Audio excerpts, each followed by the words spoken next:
You've not so far away now from your next appearance with some luck at the Winter Olympics. How's it affecting your build-up?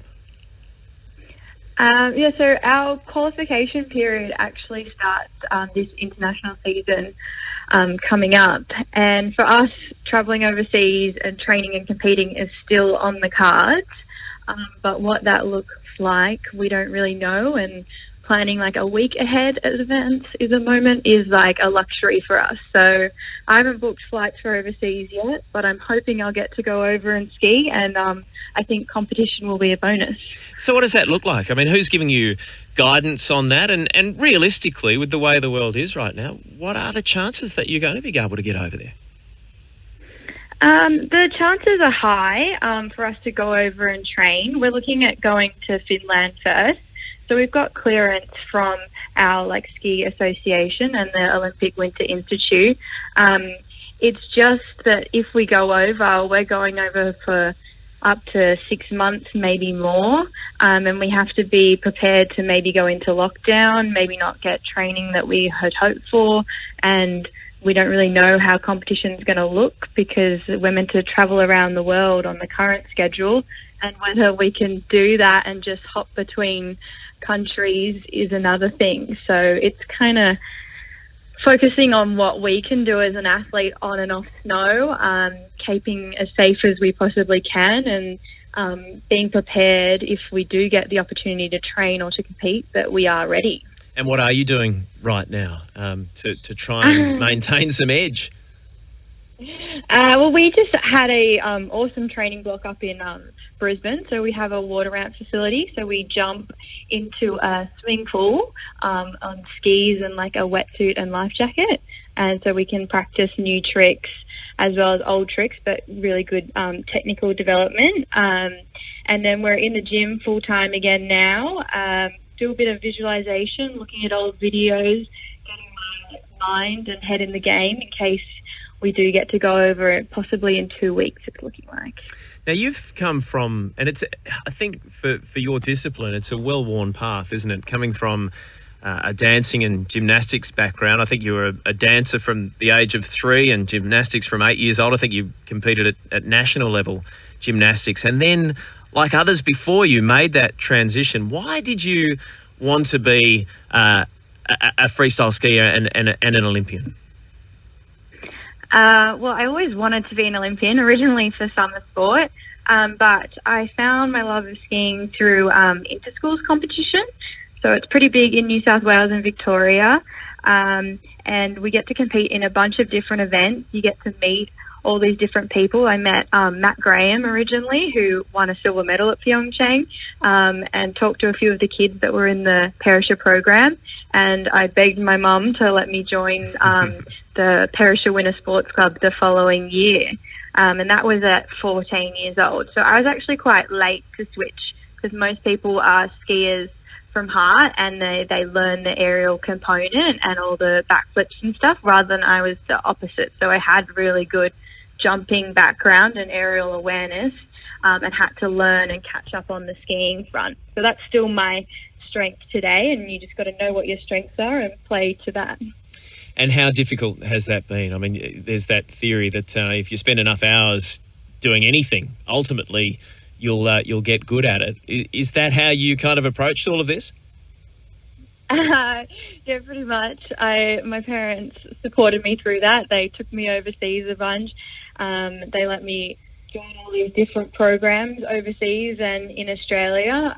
It hasn't been an easy path for me, which I don't think many athletes' paths are easy. It's just how well you deal with those adversities that roll your way. But for me, the biggest one was I've done 3 ACL knee ruptures. And so I've had to rehab and get over all of that comes with it in terms of, rebuilding, how to learn to walk, to run, to ski, and all the confidence that you lose in that process, to be able to get back in the start gate and to be a better athlete than you were before that.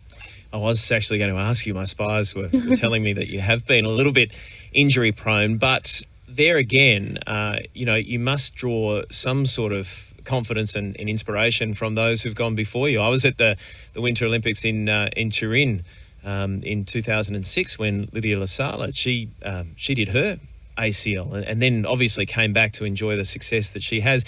So you must know deep down inside, if you put in the work, and it is a lot of work, everyone understands that, but if you put in that work, that success can still come. Yeah, I mean, it takes a lot of hard work, but everyone's done it. Like, knees are just part of the sport, unfortunately for us, and we take a risk every time we push out into moguls that we're up for a knee injury.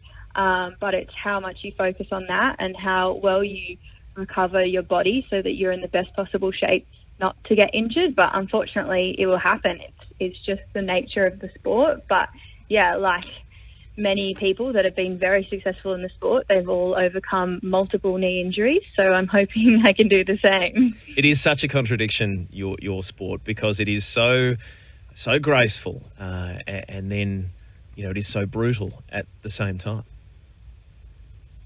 Yeah, I mean the aim of it is, we say if you've done a good run, we've made it look seamless and easy to the layman's eye. So it's about how well you recover from mistakes or little whoopsie-lalas down the course, so that the judges score you as well as possible. Being a judge sport, you want to look like a ribbon dancer as you go down. Very nice. What did you just call it? Was that a whoopsie-lala? Yeah. Okay. Simple, but I'm gonna use whoopsie lala from now on. That's very cool. Hey, listen, I want to throw one at you, and it is a bit of a curveball, but you've been to a Winter Olympics now. You've got some experience under your belt, so this isn't your first rodeo. So I'm going to throw it at you.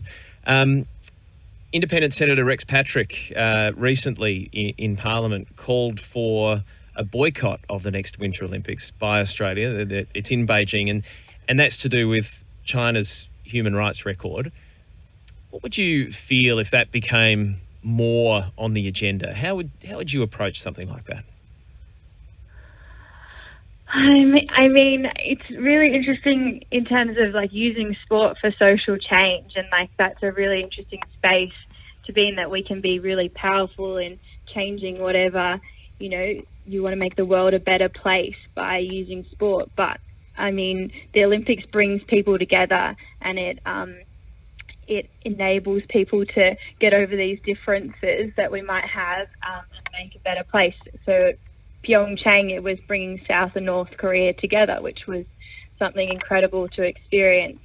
But for me, I'm focusing on being an athlete and getting to Beijing, and it would be really disappointing, like many of the other athletes that missed Tokyo this year and had to push that back, to not be able to live out that dream, to go to Beijing 2022. Yeah, something that you've worked so hard for. I completely get that. And one last one before I let you go. You've become a bit of an advocate, which is, I think, tremendous for women's sport. And, being an Olympian, you will have a lot of young girls looking up to you and seeing what you're doing on the world stage and in World Cups.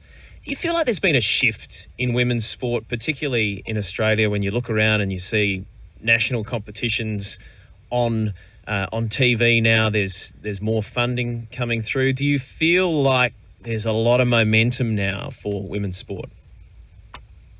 Yeah, I mean, I think there's a lot of Australia, like we all get around sport and get around each other, and now we're getting around females in sport with, the Ash Bardys and whatnot, which is really exciting to see, and it's exciting to see this passion coming from a young age.